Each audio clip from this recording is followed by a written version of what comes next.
کہ حضرت نوح کے نااہل بیٹے کو پہاڑ پر چڑھ جانے کے باوجود حکم الہی کے سامنے سر خم کرتے ہوئے ڈبو دیا۔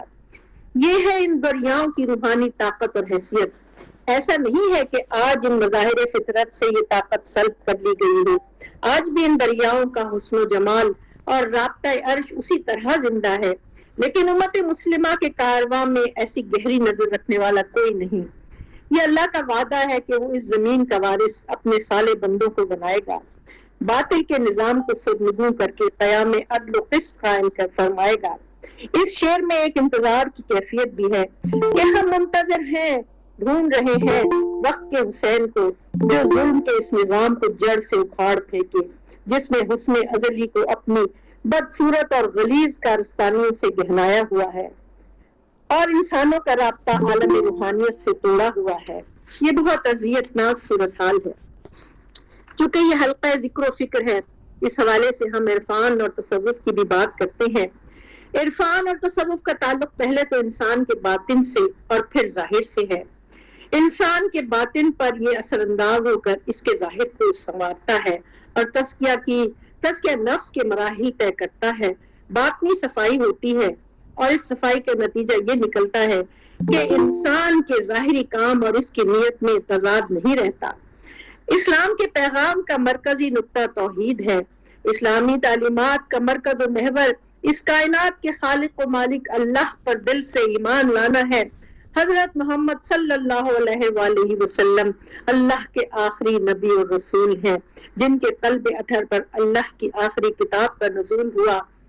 آیات قرآنی اور تعلیمات حضور نوع انسانی کی فلاح و کامرانی کا ذریعہ ہے، اور انہی دونوں کے ذریعے مسلمانوں کو اللہ کی مرضی اور مشیت اور احکامات سے آگاہی ہوئی۔ ایک مسلمان کے لیے دین کی ظاہری اور باطنی دونوں پہلوؤں کو سمجھنا اور انہیں قرار واقعی اہمیت دینا ضروری ہے۔ اسلام کی خصوصیت یہ ہے کہ اس دین میں ظاہری اور باطنی اور روحانی اور مادی زندگی کا بہترین توازن اور اعتدال پایا جاتا ہے۔ یہاں مرشد اپنے شاگرد کو عشق کی مختلف کیفیات سے آگاہی دینے کے بعد عشق کی عظیم طاقت سے واقف کراتا ہے۔ عشق کی یہ طاقت ساری کائنات میں کار فرما ہے۔ اس عشق کا نہایت اعلیٰ درجہ عشق محمدی صلی اللہ علیہ وآلہ وسلم ہے۔ اللہ کی معرفت کی راہوں میں چلنے والوں کے لیے حضور کا عشق رہنمائی، آگہی، یقین اور اطمینان کا سب سے بڑا ذریعہ ہے۔ راہ سلوک کا مسافر معرفت کے سفر میں جب عشق رسول کے حقیقی جذبات سے سرشار ہوتا ہے تو اسے وجدان کی اعلیٰ استعداد عطا ہو جاتی ہے۔ اس خوش نصیب کی ذات نور نبوت سے منور ہو جاتی ہے۔ اسی کیفیت کی جانب اشارہ کرتے ہوئے حضرت علی کرم اللہ وجہہ فرماتے ہیں، رب العزت کے کچھ مخصوص بندے ہمیشہ موجود رہے ہیں جن کی سرگوشیوں کی صورت میں اللہ حقائق و معارف کا القاء کرتا ہے اور ان کی عقلوں سے الہامی آوازوں کے ساتھ کلام کرتا ہے۔ چنانچہ انہوں نے اپنی آنکھوں، کانوں اور دلوں میں بیداری کے نور سے ہدایت و بصیرت کے چراغ روشن کیے ہیں۔ حضور نے 23 سال کے مختصر عرصے میں جس طرح دین اسلام کو نہ صرف جزیرہ نما اسلام میں بلکہ اطراف و جوانب میں پھیلایا، وہ تاریخ کا حیران کن باب ہے۔ آپ نے الہی مدد کے ساتھ اپنی رہبری اور عقل و دانش کے ذریعے مومنین کی ایک ایسی جماعت تیار کی جو تا قیامت اپنی نظیر آپ ہے۔ جیسا کہ عرض کیا جا چکا ہے کہ صحابیت کا شرف ہر شرف سے ممتاز ہے۔ حضور کی محبت کا اعزاز پانے والوں کے اطوار و اخلاق، عشق و ایمان، سرفروشی و مجاہدات، نیکیوں میں سبقت کرنے کا شوق، مال و دولت کی قربانی، خاص طور پر انصار کی مہاجرین کے لیے جہاد میں جان کا نذرانہ پیش کرنا، حضور کے پسینے پر اپنا خون بہانا، اخلاص و ہمدردی، اخوت و محبت، یہ سب صفات اپنی جگہ اتنی اعلیٰ حیثیت میں موجود تھی کہ یہ فرق کرنا مشکل تھا کہ کون سی صفت زیادہ نمایاں ہے۔ ختم مرتبت کے بعد رحلت پیغمبر سے خلافت جناب میں نے جن کتابوں سے استفادہ کیا ہے آپ کی خدمت میں عرض کرتی ہوں۔ اس میں علامہ سید ابو العلا مودودی کی کتاب خلافت و ملوکیت اور علامہ علی نقی دکن کی کتاب شہید انسانی کتاب کربلا سے پہلے، کربلا کے بعد، اور دوسری کتابوں سے استفادہ کیا ہے، تاریخ بنی ہاشم سے، اور جناب سید محمد تقی کی کتاب کربلا تہذیب کا مستقبل، ان سے میں نے استفادہ کیا ہے۔ جناب رسالت مآب صلی اللہ علیہ وآلہ وسلم کی وفات کے بعد جو تیزی سے ممالک فتح ہوئے، ان کی وجہ سے جہاں اسلام کی حدود مملکت میں اضافہ ہوا، وہیں ان فتوحات کی وجہ سے اسلامی معاشرے اور اسلامی تعلیمات میں جو بیرونی اثرات شامل ہوئے وہ بعد میں نقصان دہ ثابت ہوئے۔ نمبر 2، سب سے پہلا نقصان تو یہ ہوا کہ دین کی ترقی اور خدمت کا مطلب ممالک کی فتح اور ملک گیری کو سمجھا جانے لگا، اور یہ تاثر آج تک قائم ہے۔ حالانکہ خدا نے اپنے رسول کو فتح ممالک کے لیے نہیں بلکہ تزکیہ نفس کی تعلیم، کتاب و حکمت، قیام عدالت اور تقوی کی تعلیم کے لیے مبعوث کیا تھا، لیکن مسلمانوں کی تاریخ میں سارا زور فوج کشی پر ہے۔ علم و عرفان کی اہمیت اور مرکزی اہمیت ختم ہو گئی، اور اس طرح ایک الہامی مذہب نے عرب امپیریلزم کی صورت اختیار کر لی۔ نمبر 3، فتوحات کی وجہ سے جو کثیر مال غنیمت اور لاکھوں غلام اور کنیزیں آئیں، اس سے لوگوں میں دولت دنیا کی ہوس پیدا کر دی، اور وہ مسلمان جو پیٹ پر پتھر باندھ کر خندقیں کھودا کرتے تھے، بصرہ، کوفہ، اسکندریہ میں شاندار محلات، بے شمار زمینوں، ہزاروں کنیزوں، غلاموں، سینکڑوں گھوڑوں، اونٹوں اور بے حد و حساب سونے چاندی کے مالک بن گئے۔ یہاں تک کہ بعض اصحاب ایسے بھی تھے کہ جن کے انتقال کے بعد ان کا ترکہ جو سونے کی شکل میں تھا کلہاڑیوں سے کاٹا گیا۔ دیگر جائیداد کا تو کوئی حساب ہی نہیں تھا۔ اس دولت کی کثرت نے دین کے اصلی مفہوم کو مسخ کر دیا اور روح عدالت کو کمزور کر دیا۔ قربانی اور نفس کشی کی لذت کم ہو گئی اور ذہنوں پر مادی مفادات غالب آ گئے، بالکل ایسا ہی جیسے آج ہو رہا ہے۔ مغربی سرمایہ دارانہ نظام کے غلبے نے بالکل یہی صورت پیدا کی ہوئی ہے، اور عالم اسلام مجموعی طور پر اسی کیفیت سے دوچار ہے اور بے ساختہ منہ سے نکلتا ہے، قافلہ حجاز میں ایک حسین بھی نہیں، گرچہ حتابدار ابھی گیسوئے دجلہ و فرات۔ اس صورتحال پر سب سے اہم احتجاج رسول کے صحابی حضرت ابو ذر غفاری کا ہے، جن کے متعلق قول رسول مشہور ہے: نہ کسی زمین نے کسی ایسے انسان کا بوجھ اٹھایا، نہ آسمان نے سایہ کیا جو ابو ذر سے سچا ہو۔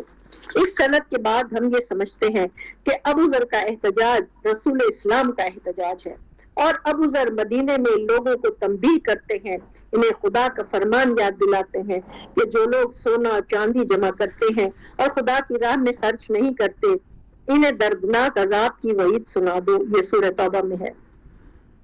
مدینے میں لوگ ان کی باتوں سے بیزار ہوتے ہیں اور ان کو دمشق بھیج دیا جاتا ہے، دمشق سے شہر بدر کر کے پھر مدینہ بھیج دیے جاتے ہیں، مدینہ سے جلا وطن کر کے ربضہ بھیج دیے جاتے ہیں، جہاں رسول اسلام کے اس عظیم صحابی نے عالم غربت میں جان دی۔ یہ واقعات اس بات کی علامت ہے کہ ابو ذر کے ساتھ رسول کا اسلام بھی معاشرے سے رخصت ہو چکا تھا، اور اس جلا وطنی کا مطلب یہ ہے کہ رسول کے پیغامات عدل و مساوات کی مسلمانوں کے معاشرے میں کوئی گنجائش باقی نہ رہی۔ وہ ذہنی طور پر رسول کے صحابی کی نہیں بلکہ رسول کی سچائی کو قبول کرنے کو تیار نہیں۔ نمبر 4، اسلام میں زیادہ تر ایسے لوگ داخل ہوئے جنہوں نے اسلامی تعلیمات کو فکری طور پر قبول نہیں کیا، نہ ہی باوجود اسلامی خطوط ان کی تربیت ہو سکی۔ جن لوگوں نے مسلمانوں کی تلواروں کے آگے ہتھیار ڈالے تھے، ظاہر ہے کہ نہ انہیں اصول اسلام کی معرفت ہو سکتی تھی، نہ محبت۔ فتوحات کی وجہ سے طلقاء مضبوط ہو گئے، کیونکہ ذہنی تبدیلی نے اسلامی معاشرے کا بنیادی فلسفہ بدل دیا تھا۔ نمبر 5، اس ذہنی تبدیلی سے فائدہ اٹھا کر وہ لوگ جنہوں نے فتح مکہ کے وقت اسلام قبول کیا تھا اور جو طلقاء یعنی آزاد کردہ کہلاتے تھے، پھر سے مضبوط ہو گئے۔ انہوں نے پرانی عصبیتوں، قبائلی امتیازات، عرب و عجم کے تفرقے، قریش اور غیر قریش کے فرق کو پھر سے زندہ کر دیا۔ حضور نے لوگوں کو ہدایت فرمائی تھی کہ کسی عربی کو کسی عجمی پر، کسی قریش کو اور غیر قریش کے فرق کو پھر سے، کہ کسی کو کوئی فوقیت حاصل نہیں، اور اس اصول پر اس طرح عمل کیا کہ وہ معاشرہ جو قبائلی عصبیتوں، قریش اور غیر قریش اور عربی عجمی کے تعصبات میں ڈوبا ہوا تھا، اسے اس زہر سے پاک کر کے حضور نے ایک ایسے سماج میں ڈھال دیا تھا جہاں وجہ فضیلت محض تقویٰ ہو، اور ایک ایسا نظام حیات وجود میں آیا جہاں عجم کے رہنے والے سلمان، حبشہ کے رہنے والے بلال و مقداد، یمن کے عمار سب سے زیادہ محترم اور برگزیدہ سمجھے جانے لگے تھے۔ اب اسی معاشرے میں وہ وقت آ گیا کہ عرب غیر عرب کی اقتداء میں نماز پڑھنا مکروہ سمجھتے تھے۔ عجمی ماؤں کی اولاد صرف اس صورت میں اپنے عربی اجداد کی وارث ہوتی تھی کہ جب وہ سرزمین عرب پر پیدا ہوئی ہے۔ جن لوگوں نے رسول کا زمانہ دیکھا تھا، اب ان کی زبان سے یہ الفاظ سنے جانے لگے کہ بدترین فعل ہے کہ کوئی عربوں کو قیدی بنائے، جبکہ خداوند عالم نے ہمیں ایران کی وسیع و عریض سرزمین لوگوں کو قیدی بنانے کے لیے دے رکھی ہے۔ یہاں تک کہ حضرت عمر کے زخمی ہونے کے بعد جب اراکین شورا تیسرے خلیفہ کا انتخاب کر رہے تھے تو عبداللہ بن ربیع بن مغیرہ نے حضرت مقداد سے کہا، اے کالی ماں کے بچے، تمہیں قریش کی سرداری کے معاملے میں بولنے کی جرأت کیسے ہوئی؟ گویا وہ طبقہ جو رسول کا دشمن رہا اسلام کی نقاب پہن کر پھر سے اقتدار میں آ گیا، اور ان کی نظر میں رسول کی خلافت اور قریش کی سرداری میں کوئی فرق نہ رہا۔ نمبر 6، جناب رسالت مآب صلی اللہ علیہ وآلہ وسلم نے معاشی طور پر ایک غیر طبقاتی معاشرہ قائم کیا تھا۔ مال غنیمت میں سے ہر آزاد مسلمان کو برابر حصہ دیا جاتا تھا، لیکن فتوحات کے ساتھ دوسرے افکار اسلامی معاشرے میں داخل ہو گئے اور تقسیم اموال کا یہ مساویانہ طریقہ بدل گیا۔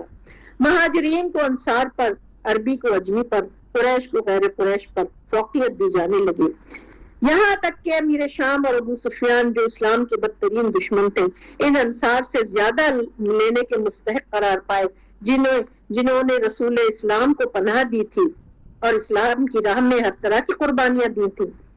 اسی طرح ایک مراعات یافتہ طبقہ وجود میں آ گیا اور یہ معاشی طور پر مضبوط طبقہ سیاسی اقتدار پر چھاتا چلا گیا۔ یہ وہی لوگ تھے جن کا اقتدار انقلاب اسلامی نے توڑا تھا اور جن کے معاشی استحصال کے دروازے بند کر دیے تھے۔ اب پھر یہ لوگ طاقت اور دولت پر قابض ہو گئے تھے اور غالب آ گئے تھے۔ رفتہ رفتہ دولت کی غیر مساویانہ تقسیم اتنی بڑھ گئی کہ افریقہ کا سارا خمس عبداللہ بن سعد بن ابی سرا کو ملا اور دوسری جنگ کا سارا خمس 5 لاکھ درہم مروان کے حصے میں آیا۔ اسی دور میں بنی امیہ جن کی طاقت فتح مکہ کے وقت ٹوٹ چکی تھی آہستہ آہستہ پھر سے برسر اقتدار آ گئے۔ امیر شام کی گورنری کی وجہ سے وہ قوت پکڑتے گئے۔ ان کا ماضی یہ تھا کہ لشکر اسلام کے ہاتھوں سب سے پہلے قتل ہونے والے ان کے نانا عتبہ بن ربیع، ماموں ولید بن عتبہ اور عتبہ کے بھائی شیبہ بن ربیع تھے، یہ جو جنگ بدر میں قتل ہوئے تھے۔ ان کے باپ ابو سفیان اور ماں ہندہ جنہوں نے جنگ احد میں شہادت کے بعد حضرت حمزہ کا کلیجہ چبایا تھا اور ناک اور کان کاٹ کر ان کا ہار پہنا تھا۔ یہ لوگ آخری وقت تک انقلاب اسلامی کی مزاحمت کرتے رہے۔ شام فتح کرنے کے بعد جب وہاں کے گورنر بنے تو انہوں نے قیصر و کسریٰ جیسی حکومت قائم کی۔ حضرت عمر نے ان کے عیش و عشرت پر اعتراض کیا تو جواب دیا گیا، اس ملک میں دشمنوں کے جاسوس ہر وقت موجود رہتے ہیں، اگر یہ انتظامات شان و شوکت اور دکھاوے نہ ہو تو اسلامی رعب ان کے دلوں سے اٹھ جائے گا۔ جناب ابو ذر کا یہ قول مشہور ہے کہ اگر امیر شام یہ قصر خضرا اپنے پیسے سے بنوا رہا ہے تو اسراف ہے، اور اگر بیت المال سے بنوا رہا ہے تو یہ خیانت ہے۔ یہ سارے واقعات بتا رہے تھے کہ اب امور مسلمین ان لوگوں کے ہاتھوں میں تھے جنہیں ان اکرمکم عند اللہ اتقاکم سے کوئی ذہنی رابطہ نہ تھا، اور زبان سے اسلام قبول کرنے کے باوجود جن کے شعور نے اسلامی معیار قبول نہیں کیے تھے۔ یہیں سے یہ نقطہ سامنے آتا ہے کہ عرفان و تصوف انسان کے باطن سے رابطہ رکھتا ہے، اور یہاں جب وارث اسلام اور وارث قرآن جناب امام حسین علیہ السلام کے سامنے یہ حقیقت آئی کہ یہاں باطن آلودہ ہو چکے ہیں اور صرف ظاہر پر اکتفا کیا جا رہا ہے، تو آپ نے قیام کا فیصلہ کیا۔ بیعت یزید کا معاملہ اور امام حسین کا انکار بیعت۔ شام کے لوگ مرکز اسلامی سے دور ہونے کی وجہ سے امیر شام ہی کو دین اسلام کا نمائندہ اور ان کی اطاعت ہی کو دنیا اور آخرت کی نجات کا ذریعہ سمجھتے تھے۔ مورخین عام طور سے یزید کی ولی عہدی کی تحریک کا محرک کے اول مغیرہ بن شیبہ والی کوفہ کو قرار دیتے ہیں۔ یہ جناب ابو العلا مودودی نے اپنی کتاب خلافت و ملوکیت میں اس پہ وضاحت سے بیان کیا ہے، اور بیان کرتے ہیں کہ جب امیر کرنے کا ارادہ کیا تو مغیرہ نے ان کو یزید کی ولی عہدی کی تجویز پیش کی، جبکہ دیگر مورخین کا خیال ہے کہ حصول اقتدار کے بعد ہی سے امیر شام کے دل میں اپنے بیٹے کی ولی عہدی کی خواہش کروٹیں لے رہی تھی، جس کا اندازہ ان کارگزاریوں سے ہوتا ہے جن پر صلح نامہ حسن کے بعد سے امیر شام عمل پیرا ہوتے رہے۔ رعایت معاہدہ کو روندنا، افراد بنی ہاشم کی تذلیل و تحقیر کرنا، حضرت علی پر سب و شتم کرنا اور جودہ بنت اشعث کے ذریعے مسند نشین امامت یعنی امام حسن علیہ السلام کو سازش کا نشانہ بنا کر قتل کرنا خاص طور پر قابل ذکر ہے۔ اس کے بعد انہوں نے اپنی قلبی کیفیت کا اعلانیہ اظہار کرنا شروع کر دیا اور فرامین کے ذریعے تمام عمال و حکام کو اس تجویز پر عملی جامہ پہنانے کی ہدایات جاری کی، اور مسلسل 7 سال تک اپنے مقصد کے حصول کے لیے کوشاں رہے۔ اس کارروائی کی بابت جناب سید ابو العلا مودودی اپنی کتاب خلافت و ملوکیت کے صفحہ نمبر 150 پر لکھتے ہیں کوٹ ان کوٹ، مگر اس رودات سے 2 باتیں بالکل واضح ہیں۔ ایک یہ کہ یزید کی ولی عہدی کے لیے ابتدائی تحریک کسی صحیح جذبے کی بنیاد پر نہیں ہوئی تھی، بلکہ ایک بزرگ نے اپنی ذاتی مفاد کے لیے دوسرے بزرگ کے ذاتی مفاد سے اپیل کرتے ہوئے اس تجویز کو جنم دیا۔ دونوں صاحبوں نے اس بات سے قطع نظر کر لیا کہ وہ اس طرح امت محمدیہ کو کس راہ پر ڈال رہے ہیں۔ دوسرے یہ کہ یزید بجائے خود اس مرتبے کا آدمی نہیں تھا کہ امیر شام کا بیٹا ہونے کی حیثیت سے قطع نظر کرتے ہوئے کوئی شخص یہ رائے قائم کرتا کہ ان کے بعد امت کی سربراہی کے لیے وہ موزوں ترین آدمی ہے۔ دین و ایمان کی خرید و فروخت کا سلسلہ شروع ہوا۔ احکام شاہی کے بعد ان لوگوں کے دین اور ایمان خریدے گئے۔ سب سے پہلے مغیرہ بن شیبہ نے کوفے کے 10 آدمیوں کا ایمان 30,000 درہم میں خریدا اور انہیں اپنے بیٹے موسیٰ بن مغیرہ بن شیبہ کی سرکردگی میں دمشق بھیجا تاکہ یہ لوگ یزید کو ولیعہد بنانے کے لیے امیر شام سے کہیں۔ اس وفد نے دمشق پہنچ کر اپنا سارا کام پورا کیا۔ امیر شام نے موسیٰ ابن مغیرہ سے علیحدگی میں دریافت کیا، کیا تمہارے باپ نے ان لوگوں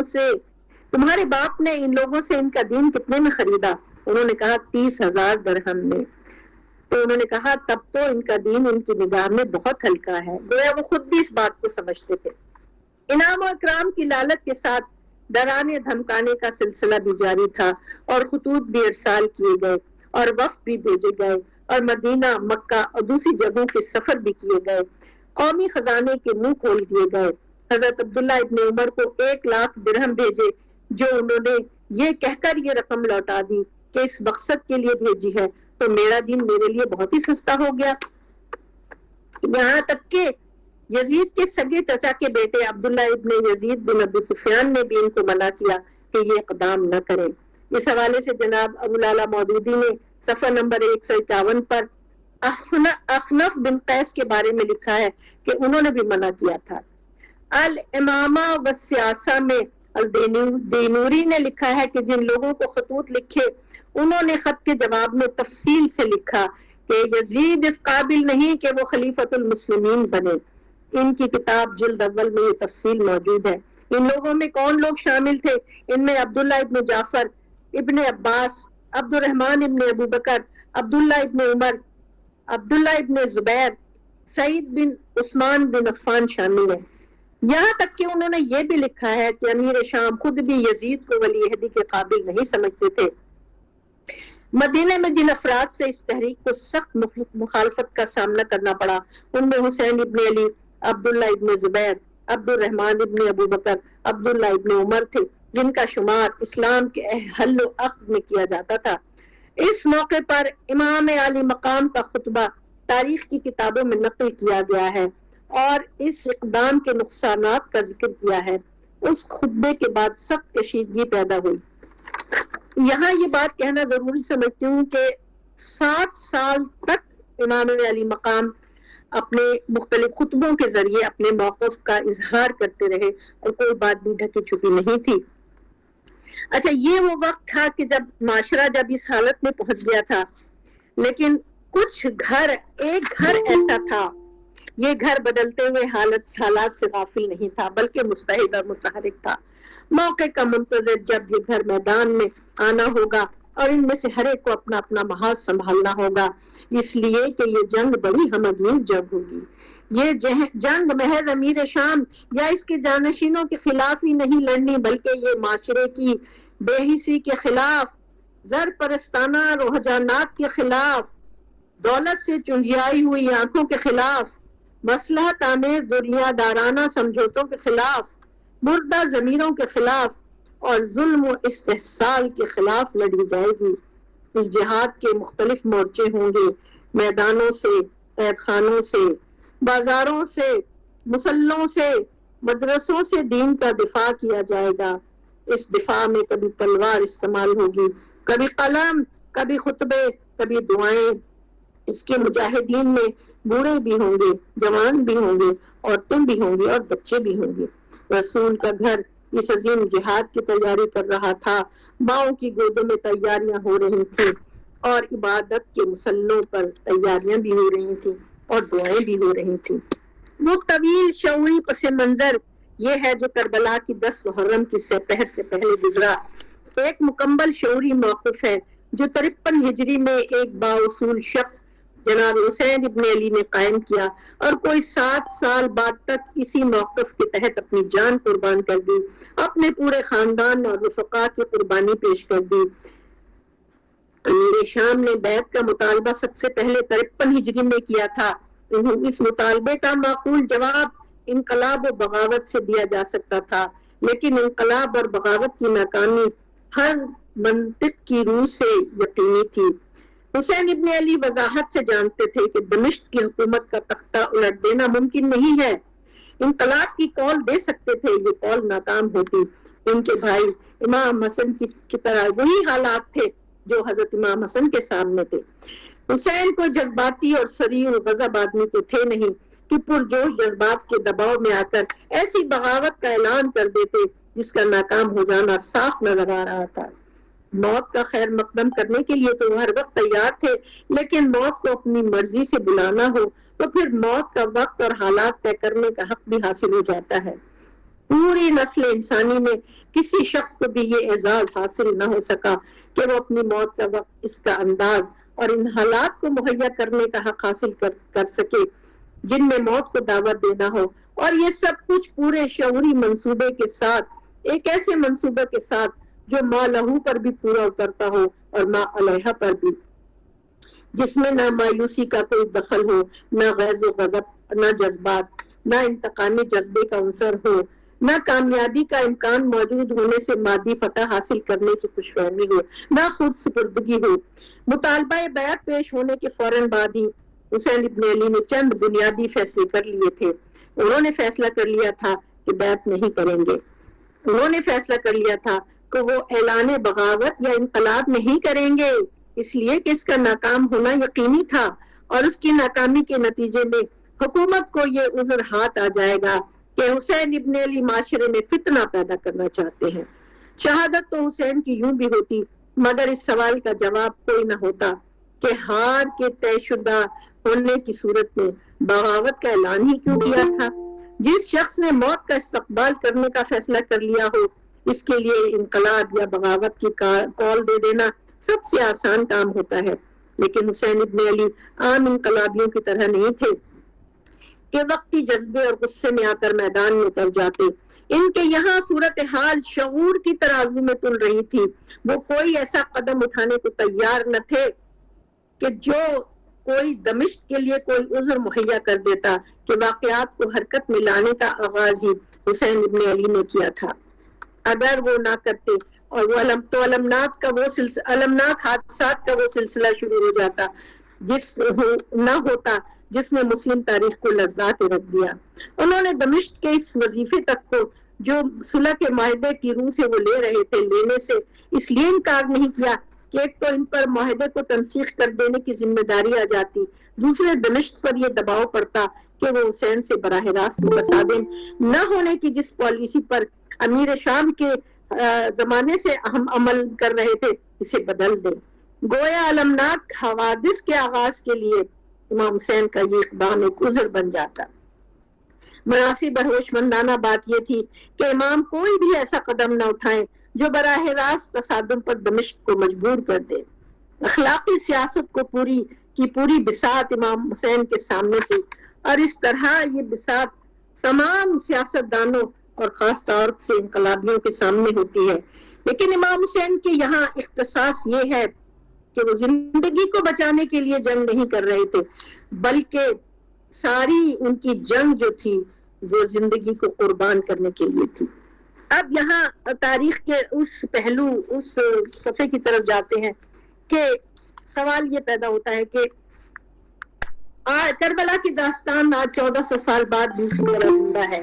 اب سوالات یہ ہیں کہ امام نے یہ سفر کیوں اختیار کیا، کربلا کو اپنے خون سے کیوں سیراب کیا، اپنے ساتھ عورتوں اور بچوں کو کیوں لے کر گئے، کیا انکار بیعت کے نتیجے میں اور اپنے بھرے گھر کو لٹا دینے اور اتنی بڑی قربانی دینے کے بعد کیا باطل کی قوتیں ختم ہو گئی، کیا ظلم و ستم ختم ہو گیا، کیا خانوادہ رسالت امن و چین کی زندگی گزارنے لگا، کیا کربلا کی داستان صرف رونے رلانے کے لیے بیان کی جاتی ہے؟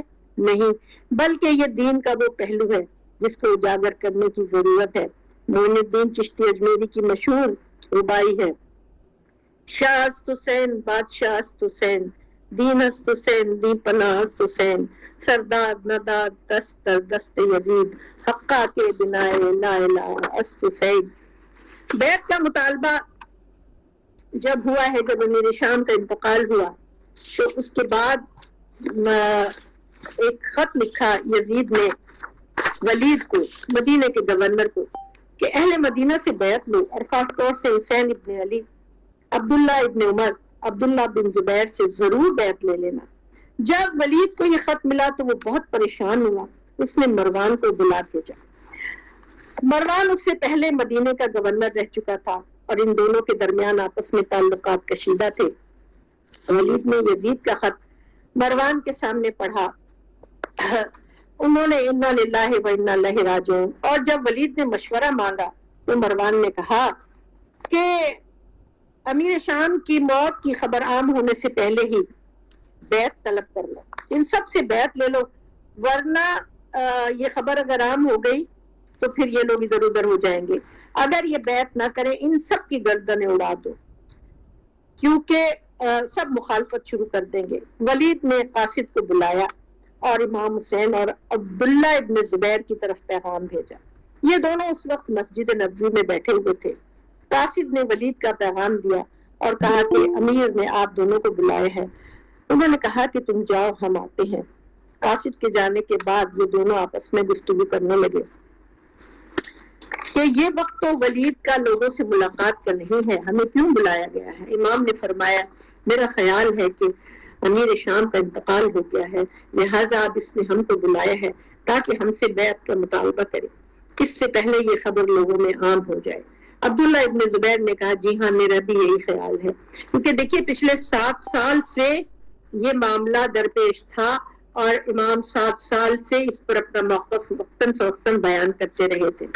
اب یہاں امام گھر تشریف لے گئے بنی ہاشم کے نوجوانوں کے ساتھ، جو کہ ایک طرح کے پرسنل گارڈ تھے امام کے، دارالامارہ تشریف لائے رات کے وقت، اور نوجوانوں کو باہر کھڑا کر دیا اور کہا کہ میں خود اندر جاتا ہوں اور جب اگر میری آواز بلند ہونے لگے تو تم لوگ اندر آ جاؤ۔ ارے امام اندر تشریف لے گئے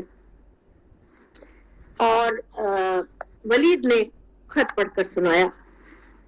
ولید اور مروان دونوں تعظیم کے لیے کھڑے ہوئے سلام کیا۔ ولید نے خط پڑھ کر سنایا۔ امام نے کلمہ استرجاع فرمایا انا للہ و انا الیہ راجعون۔ ولید نے مطالبہ بیعت کیا۔ امام نے فرمایا کہ یہ بہت اہم معاملہ ہے اور اس طرح رات کی تاریکی میں یہ مناسب نہیں ہے کہ ہم اس معاملے کا فیصلہ کریں۔ کل دن میں روشنی میں تمام لوگوں کے سامنے علی رؤوس الاشہاد تم آنا، وہاں یہ بات ہوگی۔ یہ کہہ کر امام تشریف لے جانے لگے تو مروان نے کہا، اس وقت مروان نے کہا کہ خدا کی قسم اب تو ان پر قابو پا لے گا تو ٹھیک ہے، لیکن اگر ابھی تو نے ان کو جانے دیا تو کبھی ان پر قابو نہیں پا سکے گا۔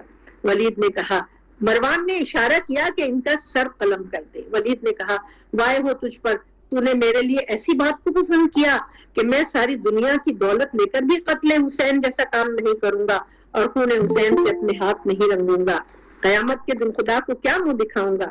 مروان نے طنز کیا اور کہا کہ پھر جو تو نے کیا ہے وہ درست ہی کیا ہوگا۔ یہ خبر جب یزید کو ملی تو اس نے ولید کو معزول کر دیا، سیک کر دیا اور عمر بن سعید اشرق کو مدینے کا گورنر بنا دیا۔ کہتے ہیں کہ صبح کو مروان نے امام کو مشورہ دیا کہ آپ یزید کی بیعت کر لیں۔ امام نے سختی سے انکار کیا اور فرمایا، میں نے رسول خدا سے سنا ہے کہ خلافت آل ابو سفیان پر حرام ہے، اور ان کے درمیان گفتگو طول پکڑتی گئی یہاں تک کہ مروان غصے میں واپس آ گیا۔ رات کو امام اپنے بانا صاحبہ مداخلت کی معذرت چاہتا ہوں، وقت ذرا قریب ہو گیا ہے، جی سمیٹ لیں پلیز۔ جی جی جی۔ اس کے بعد امام نے اپنے بھائی محمد امام اپنے نانا، اپنی والدہ، اپنے بھائی سے رخصت ہوئے اور خواب میں آپ نے جو دیکھا کہ آپ کی شہادت کی طرف اشارہ تھا، میں اس وقت مختصر کر رہی ہوں۔ امام کے بھائی محمد ابن انفیہ جو امام کو بہت عزیز تھے اور امام کے مرتبے سے واقف تھے، وہ مدینے ہی میں تھے۔ انہوں نے مشورہ دیا کہ آپ مکے چلے جائیں، وہاں آپ کو امن مل جائے گا، ورنہ یمن چلے جائیں۔ آپ کے جتنے رشتہ دار مدینے میں تھے ان سب نے یہی مشورہ دیا کہ آپ کہیں اور چلے جائیں اور اپنی جان بچا لیں، لیکن امام کو علم تھا۔ امام نے فرمایا کہ میں کہیں بھی چلا جاؤں یہ میری جان کے دشمن ہے اور یہ مجھے زندہ نہیں چھوڑیں گے۔ آپ نے وصیت نامہ تحریر کیا جس میں اپنے ایمان کے اظہار کے بعد لکھا کہ میں اپنے نانا اور اپنے بابا کی سیرت پر چلنے اور اپنے نانا کی امت کی اصلاح کے لیے نکلا ہوں، نہ کسی فتنے کے لیے، نہ کسی تکبر اور بڑائی کے اظہار کے لیے۔ اور خانوادہ عصمت و طہارت میں سامان سفر تیار ہے۔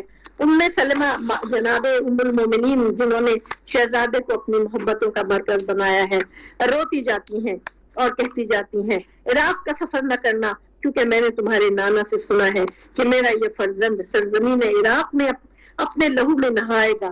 بیٹا تمہارے نانا نے مجھے ایک شیشی دی تھی جس میں کربلا کی خاک ہے۔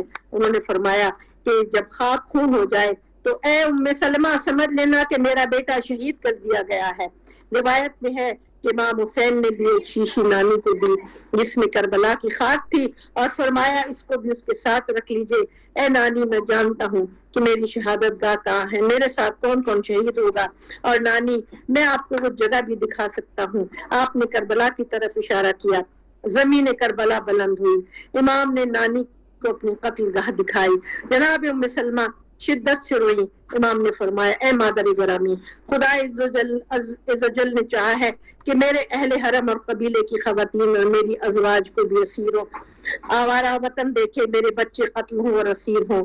اور یہ کہہ کے امام مدینے سے 28 رجب کو امام مدینے سے نکلے ہیں۔ میں بالکل مختصر کر رہی ہوں۔ مدینے مکے پہنچے ہیں، 3 شعبان کو مکہ پہنچے، مکے میں 4 مہینے 8 دن قیام کیا، اور وہاں جو کوفیوں کے خط امام کو ملنے شروع ہوئے اور انہوں نے لکھا کہ ہمارے پر کوئی امام نہیں ہے، آپ ہماری طرف آ جائیے تاکہ شاید خدا ہمیں حق پر جمع کر دے۔ پے در پے خطوط آئے تو پھر امام نے اور حج کے دن شروع ہوئے تو خبر اڑی اور یہ پتہ چلا کہ حاجیوں کے بھیس میں قاتل اپنے احرام میں خنجر چھپائے ہوئے ہیں۔ امام نے نہ چاہا کہ حرم کعبہ میں ان کا خون بہے۔ آپ نے 8 ذی الحجہ کو اپنے حج کو عمرے سے بدلا اور آپ وہاں سے روانہ ہوئے۔ راستے میں جو حالات پیش آئے ان کا مختصر سا جائزہ میں آپ کے سامنے پیش کرتی ہوں کہ راستے میں لوگ ملے۔ امام نے پوچھا کہ کوفے کے کیا حالات ہیں؟ انہوں نے کہا کہ مولا ان کے دل تو آپ کے ساتھ ہیں لیکن ان کی تلواریں جو ہیں وہ بنی امیہ کے ساتھ ہیں. اور راستے میں امام کو علم ہوتا چلا گیا, جناب مسلم بن عقیل کی شہادت کا بھی علم ہوا, اور اس وقت امام نے اپنے ساتھیوں کو بتا دیا اور کسی بھی صورتحال کو ان سے مخفی نہ رکھا, اور بتا دیا کہ آپ تم میں سے جو جانا چاہتا ہے وہ چلا جائے, یہ میری جان کے دشمن ہے اور یہ صرف میرا خون چاہتے ہیں. لیکن وہاں کوئی بھی نہ گیا, یہاں تک کہ امام جب منزل سالبیہ پر پہنچے ہیں تو وہاں ہر کا لشکر سامنے آیا ہے, اور وہ مشہور واقعہ جو آپ لوگ جانتے ہیں کہ ہر کے لشکر نے امام کا راستہ روکا.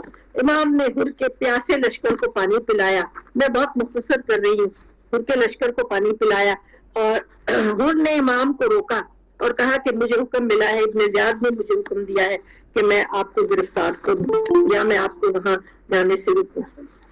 امام نے فرمایا کہ امام ناراض ہوئے اور آپ نے وہ مشہور جملہ کہا, اس نے جب لگام فرض پر ہاتھ ڈالا تو تیری ماں تیرے ماتم میں بیٹھے. اس پہ حر نے کہا کہ ابن رسول اللہ, اگر عربوں میں سے کوئی اور عرب یہ بات کہتا تو میں اس کو انہی الفاظ میں جواب دیتا, لیکن آپ کی والدہ گرامی مادر گرامی کا درجہ اتنا بلند ہے اتنا کہ میں ان کے بارے میں کوئی ایسی بات نہیں کر سکتا. یہاں تک کہ امام نے فرمایا اچھا ہم پھر واپس مدینہ چلے جاتے ہیں, لیکن حر نے کہا کہ نہیں, میں آپ کو واپس بھی نہیں جانے دوں گا, اور آپ کوئی ایسا راستہ اختیار کریں کہ جو نہ مدینہ جاتا ہو نہ کوفہ جاتا ہو. تو راستے میں چلتے چلتے ایک جگہ 2 محرم کو امام مسجد جناب نینوا کی سرزمین پر پہنچے. میں یہاں پورے واقعات کربلا بیان نہیں کروں گی, میں صرف پس منظر بیان کیا ہے, اور واقعات کربلا آپ خود اچھی طرح سے جانتے ہیں. 2 محرم کو امام جب کربلا پہنچے ہیں تو روایات میں ہے کہ امام کے گھوڑے نے آگے چلنے سے انکار کر دیا, اور آپ نے کئی گھوڑے بدلے لیکن گھوڑے آگے نہیں چلے. تو امام نے وہاں کے قریبی لوگوں کو بلا کر پوچھا کہ اس سرزمین کا نام کیا ہے. کسی نے کہا کہ اس کو نینوا کہتے ہیں, کسی نے کہا کہ اس کو غازریہ کہتے ہیں, کسی نے کہا کہ اس کو ماریا کہتے ہیں. آپ نام پوچھتے گئے, یہاں کسی نے کہا کہ اسے کربلا کہتے ہیں. اور اے فرزند رسول, یہ سرزمین نبیوں اور نبی زادوں کو راس نہیں آتی, آپ یہاں سے تشریف لے جائیے. امام نے فرمایا کہ امام کو پتا تھا کہ آپ کی منزل آ گئی ہے. آپ نے وہاں زمین 60,000 درہم میں وہاں زمین خریدی اور اس کی باقاعدہ ڈیمارکیشن کی اور اپنے خیموں کا وہاں پہ قیام کیا. اور وہاں یزید کی فوجیں آنی شروع ہو گئی, اور 4 محرم کو جب شمر کی فوجیں آئی تو امام کے خیام کو پانی سے ہٹایا, دریائے فرات سے ہٹایا. دیکھیے یہاں دریائے فرات کا ذکر آ گیا ہے, ہٹا کر اور دور ان کے خیمے نصب کرنے پر مجبور کیا گیا. امام نہیں چاہتے تھے کہ وہ پانی پہ جنگ کرے, اور امام نے ان کو مہلت بھی دی, ان کو وقت بھی دیا, اور سوچنے کا بھی اور سمجھنے کا بھی. مذاکرات بھی ہوئے, ٹیبل ٹاکس بھی ہوئی, باتیں بھی ہوئے. آخری وقت تک امام ان کو ہدایت دیتے رہے اور ان کو یہ بتاتے رہے, ان کو ریئلائز کراتے رہے کہ تم رسول کے بیٹے کے خون سے اپنے ہاتھ نہ رنگو, تم جہنم نہ خریدو, اور ہدایات دیتے رہے. اور معافی کا بھی امام ان کو بتاتے رہے, کہتے رہے کہ اب بھی تم باز آ جاؤ تو میں تمہیں معاف کر دوں گا. آخر وقت تک یہ کرتے رہے, اور مختلف جو خطبے کتابوں میں موجود ہیں, میرے پاس وقت نہیں ہے کہ میں آپ کے سامنے بیان کروں, لیکن امام نے ہر موقع پہ ان کو موقع دیا اور سمجھاتے رہے. لیکن انہوں نے اپنے لیے ایسی لعنت خریدی جو تا قیام قیامت تک ان کے حصے میں آئے گی. ربنا تقبل منا انک انت السمیع العلیم وتب علینا انک انت التواب الرحیم. تھینک یو, شکریہ, جزاک اللہ. شکریہ جناب محترمہ سمیہ بانو صاحبہ, آپ نے حضرت امام حسین رضی اللہ تعالیٰ عنہ کے حوالے میں بہترین تشریح فرمائی. اب اس پروگرام کے منتظم ڈاکٹر یاسر حسین ستی صاحب کچھ بات کرنا چاہتے ہیں, میں ان سے درخواست کرتا ہوں کہ اپنی بات رکھیں. جی میرے چھوٹے چھوٹے کوشچن ہیں ڈاکٹر صاحبہ سے. ماشاءاللہ تاریخی حوالوں سے بڑا مزین انہوں نے یہ مقالہ پیش کیا ہے. ایک تو حضرت ابو ذر غفاری رضی اللہ تعالیٰ عنہ کی جو جلاد وطنی ہے اس حوالے سے انہوں نے بات کی ہے. بالکل یہ تاریخی بات ہے, حقیقت ہے, لیکن وہ اس انداز کے ساتھ ہے کہ حضرت علی کرم اللہ وجہ الکریم جیسے لوگ بھی اس وقت ریاست مدینہ کے اندر موجود تھے اور خلفاء کی مشاورت میں وہ شامل ہوتے تھے اور جید صحابہ تھے، تو ان کی جلاد وطنی پہ کیا کسی اجل صحابہ میں سے کسی کا احتجاج ہوا یا ان پہ زہد غالب تھا اور ایک اسلامی ریاست کے حوالے سے شاید ایسے مسائل تھے کہ جی ان کو چھوڑنے کے لیے، بلکہ جب وہ ربضہ میں تھے تو جب اپنے فرزندوں کے ساتھ امام علی ان کے پاس موجود تھے وہاں، اور ان کی حد الامکان جس طرح ہو سکتا تھا ان کو سپورٹ کرتے تھے. لیکن آپ کو پتہ ہے جب حکومت کی مشینری اس طرح اتنی طاقت، آپ آج کل کے حالات سے اندازہ لگا لیجئے، اتنی طاقت جب حکومت کی مشینری کے پاس ہوتی ہے